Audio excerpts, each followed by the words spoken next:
अरे धर्मासाठी मरणाला सुद्धा माग न हटणारी माणसं आहे, ते लक्षात ठेवा. सोपी गोष्ट आहे काही. अरे धर्म कारण येत असेल तिथं राजकारण आणि जातपात चुलीत घातली पाहिजे. कळलं माझं बोलणं. जिथं धर्माचा विषय येत असेल ते राजकारण गेलं चुलीत आणि ती जातही गेली चुलीत. अरे धर्मच नाही टिकला तर तुमचा नेता काय टिकल, चला बोला. धर्मच नाही टिकला तर तुमची जात काय टिकल, चला बोला. कुठं जात आणि राजकारण घेऊन बसले. अरे जात राजकारण हे धर्मापेक्षा खूप छोटं आहे. जेव्हा धर्म टिकेल तेव्हा या गोष्टीची काहीतरी गरज पडेल. अरे छत्रपती शिवाजी महाराज आणि तुकाराम महाराज ही जोडी होती ना. तुकाराम महाराज होती शास्त्राची भाषा आणि शिवाजी महाराज होती शस्त्राची भाषा.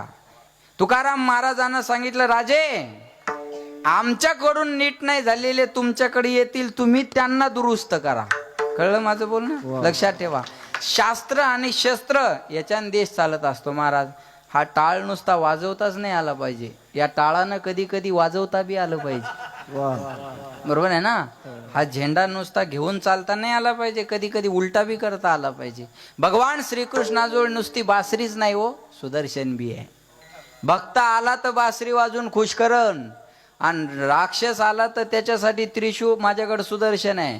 ज्यांचा पवित्र महिना चालू आहे ते भगवान शंकर काय वाजवलं त्यांनी, डमरू नाही, नुसतं डमरूच नाही वाजवलं, अनेक राक्षसांना बी वाजवलं.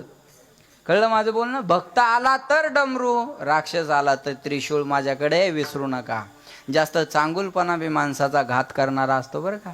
लयच असं आपणच सगळं सांभाळलं पाहिजे, लय चालत जाऊ नका असं. कळलं माझं बोलणं. आपल्या धर्मावर संकट येत असेल तर आपण तिथं उभं राहिलं पाहिजे. लक्षात घ्या, आपला धर्मासाठी एखादा माणूस जर जीवावर उदार असेल तर आपण मागं तर उभं राहा, आणि मागं उभं राहायला अडचण काय आपल्याला.